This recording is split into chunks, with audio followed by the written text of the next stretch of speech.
Hi students, this is Yosukanti ma'am. In this video, we are going to continue the lesson Resources from Geography.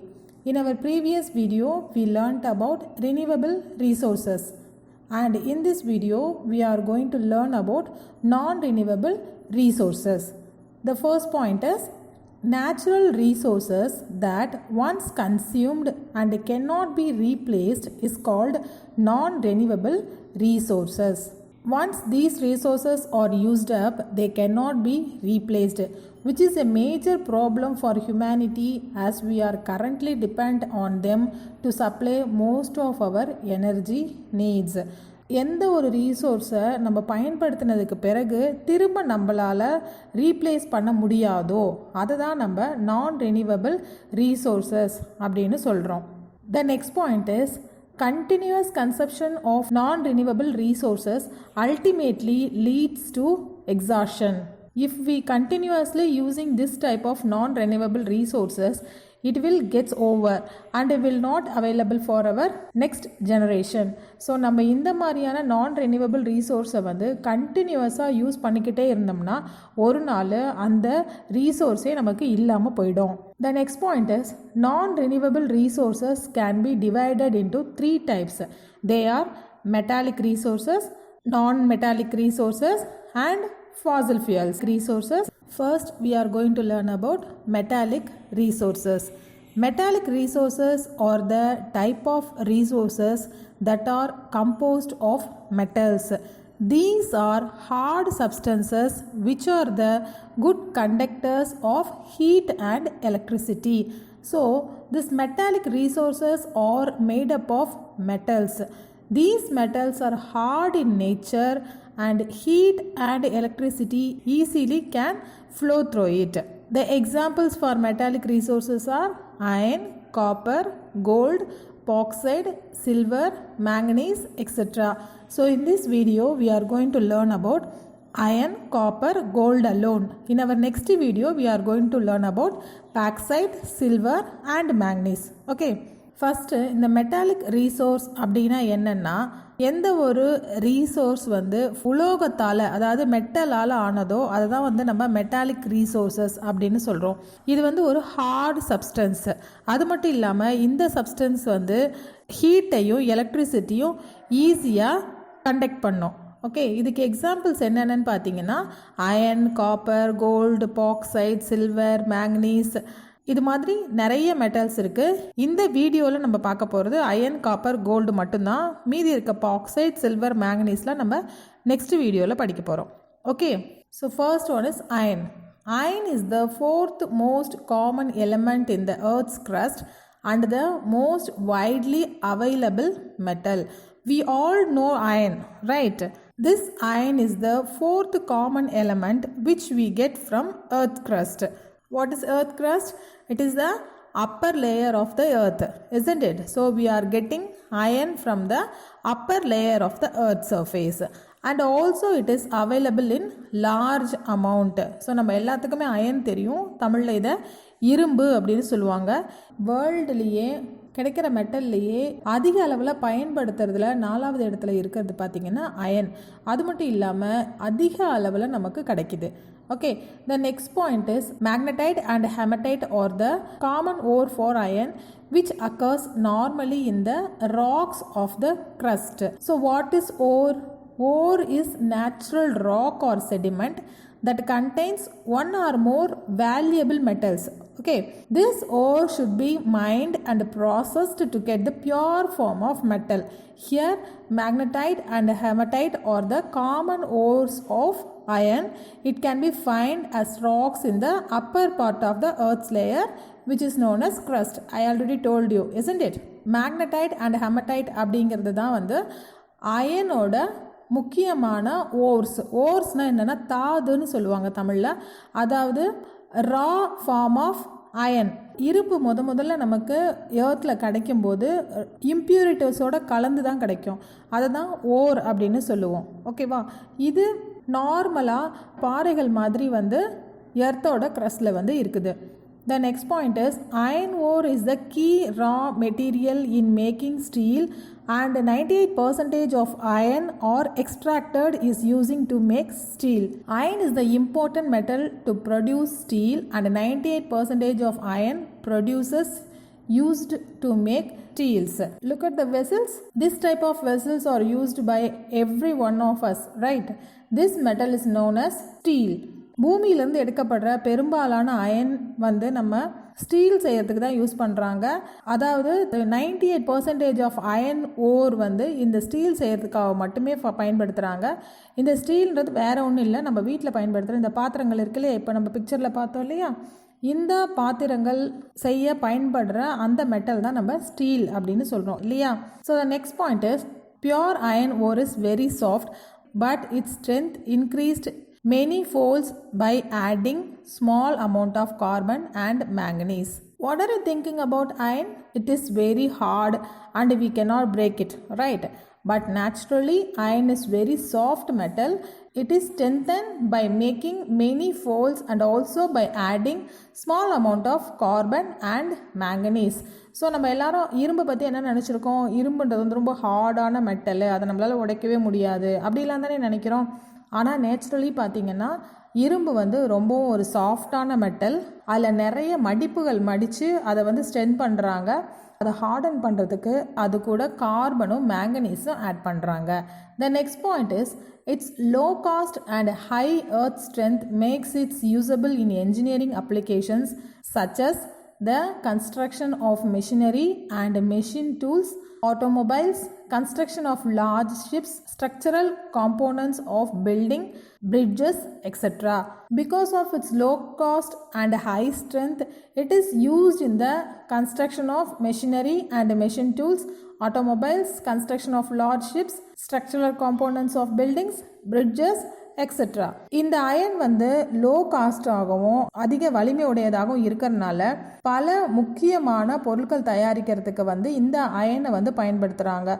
அது மட்டும் இல்லாமல் ரொம்ப ஸ்ட்ராங்கான பொருட்களை வந்து தயாரிக்கிறதுக்கு தான் இந்த இரும்பை பண்ணுறாங்க. ஃபார் எக்ஸாம்பிள் மெஷினரி டூல்ஸ், நம்ம மெஷின்ஸ்லாம் பண்ணும்போது அதில் வந்து டூல்ஸ்லாம் இருக்கு இல்லைங்களா, இப்போ இந்த பிக்சர் பார்த்தீங்கன்னா தெரியும். இந்த மாதிரி மெஷினரி டூல்ஸ் தயாரிக்கிறதுக்கும் ஆட்டோமொபைல்ஸ் நம்மளோட வெஹிக்கிள்ஸில் இருக்கிற பொருட்களை வந்து தயாரிக்கிறதுக்கும், லார்ஜ் ஷிப்ஸு கப்பல்கள்லாம் தயாரிக்கிறதுக்கும், அது மட்டும் இல்லாமல் ஒரு பில்டிங் வந்து உருவாக்கணும் நம்ம என்ன யூஸ் பண்ணுறோம், அதில் இரும்பு கம்பிகள்லாம் யூஸ் பண்ணுறோம் இல்லையா. ஸோ அந்த இரும்பு கம்பியால் தான் நமக்கு வந்து ஒரு ஸ்ட்ரக்சரே கிடைக்கும் பில்டிங்ஸ்க்கு இல்லையா. அந்த மாதிரி காம்போனன்ட்ஸ் தயாரிக்கிறதுக்கும் பாலங்களை கன்ஸ்ட்ரக்ஷன் பண்ணுறதுக்கும் அதிக அளவில் இந்த இரும்பை பயன்படுத்துகிறாங்க. ஓகே.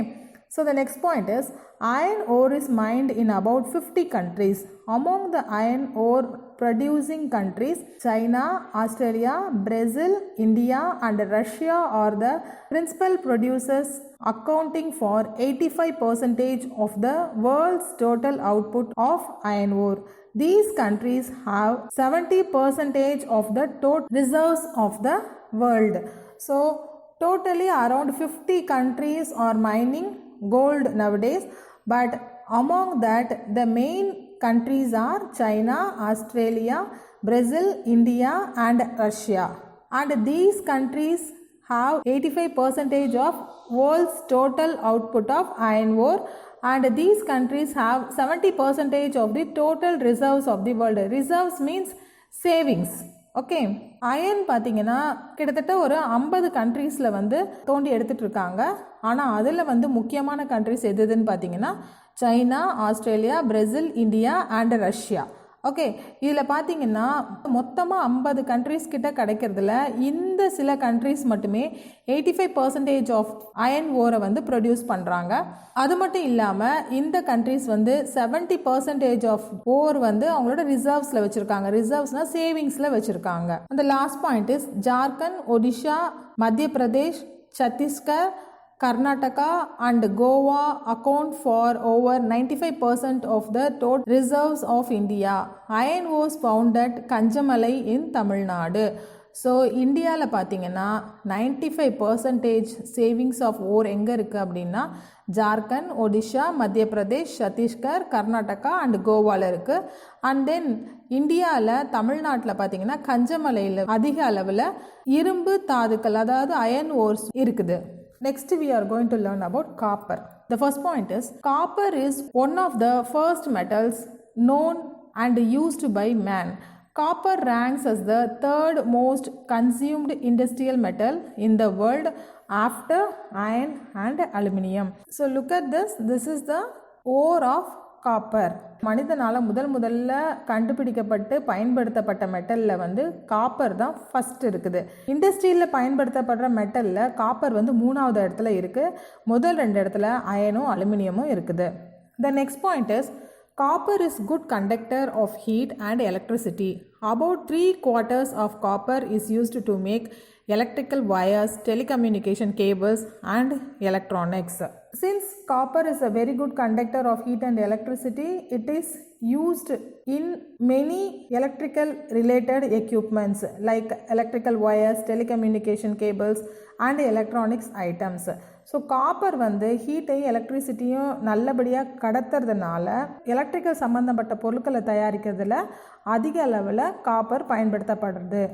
எங்கெல்லாம் பார்த்தீங்கன்னா எலக்ட்ரிக்கல் வயர்ஸ் தயாரிக்கிறதுல, இல்லை டெலிகம்யூனிகேஷன் கேபிள்ஸ் தயாரிக்கும் போதும், எலக்ட்ரானிக்ஸ் ஐட்டங்கள் தயாரிக்க போதும் அதில் வந்து காப்பர் அதிக அளவில் பயன்படுத்தப்படுது. The last point is Chile is the world's number 1 country in the production of copper. Other copper producing countries are Peru, China, United States, Congo and Australia. World லெவலில் சிலியில் தான் காப்பர் அதிக அளவில் ப்ரொடக்ஷன் பண்ணுறாங்க. மற்ற countries எதெல்லாம் production பண்ணுறாங்கன்னு பார்த்தீங்கன்னா பெரு, China, United state, Congo and Australia. Look at this vessels. These vessels we are using at our home, right? According to studies, it is found that storing drinking water in a copper vessel could improve your immune system, aid digestion, decrease wound healing time. So it's good to drink water which is stored in copper vessel. Next we are going to learn about gold. It is a rare and precious metal, hence it has high demand in world market. We all know about gold, especially girls. We like to wear gold ornaments, right? It is very rare and valuable metal.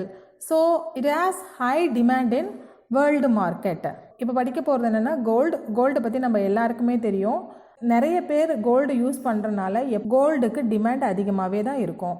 The next point is formerly it was used for minting coins, but now it is used for making ornaments and in dentistry. It is regarded as a symbol of prosperity and a form of wealth. Initially gold was used to make coins, but nowadays mainly ornaments are made from gold. Gold also used by the dentist. Why? Because gold can be easily meltable and we can change it to any shape without breaking or crack. It is nearly immune to corrosion and it's similar to the hardness of the natural teeth, thereby causing no harm to natural teeth during chewing. For these reasons, nowadays gold is used by the dentist. And also we consider gold is a symbol of fortune and a form of wealth. முதல்ல பார்த்தீங்கன்னா gold வந்து coins தயாரிக்கிறதுக்கு, அதாவது நாணயங்கள் தயாரிக்கிறதுக்கு மட்டும்தான் பயன்படுத்தினாங்க. ஆனால் இப்போ ஆர்னமெண்ட்ஸ் தயாரிக்கிறதுக்காக தான் பயன்படுத்துகிறோம். அதாவது ஆபரணங்கள் நம்ம போடுறோம் இல்லையா, நகைகள், அது தயாரிக்கிறதுக்காக தான் பயன்படுத்துகிறோம். அது மட்டும் இல்லாமல் பல் மருத்துவர்கள் சொல்கிறோம் இல்லையா, டென்டிஸ்ட் கூட, அவங்க வந்து பார்த்திங்கன்னா பல்லில் வந்து ஏற்படுற பாதிப்புகளுக்கு கோல்டை வச்சு ட்ரீட்மெண்ட் பண்ணுறாங்க. ஓகே, இது ஏன் அப்படின்னா கோல்டு வந்து ஈஸியாக மெல்ட் பண்ணலாம். அது மட்டும் இல்லாமல் அதை எந்த ஷேப்பில் வேணால் நம்ம சேஞ்ச் பண்ணலாம். நம்ம நகையெல்லாம் செய்கிறோம் இல்லையா, அது பார்த்திங்கன்னா எவ்வளோ வேணால் நம்ம டிசைன்ஸ் வந்து நம்ம பண்ணுறோம் இல்லையா. எதனால் பண்ண முடியுது?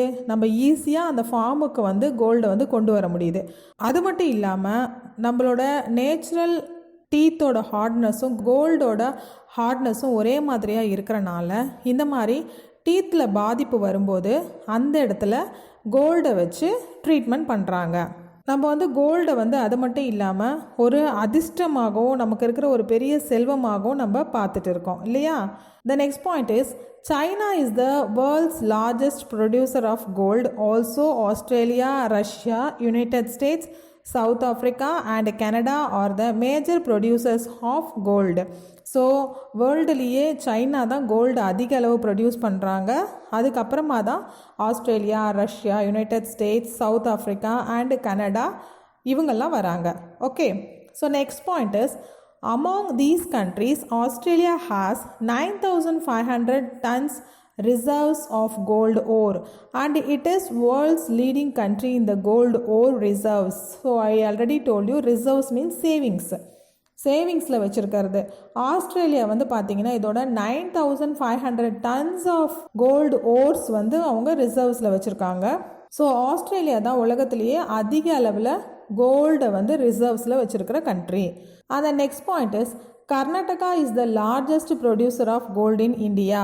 Kolar gold field is one of the deepest mines of the world.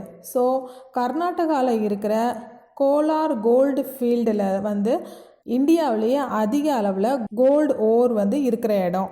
அது மட்டும் இல்லாமல் அது உலகத்தில் இருக்கிறதுலையே டீப்பஸ்ட் மைன், அதாவது ஆழம் அதிகமாக இருக்கிற ஒரு சுரங்கமாக கருதப்படுது. மைன்ஸ்னால் சுரங்கம். உலகத்தில் இருக்கிறதுலையே அதிக அளவு ஆழமான சுரங்கமாக இந்த கோலார் கோல்டு ஃபீல்டு வந்து கன்சிடர் பண்ணப்படுது.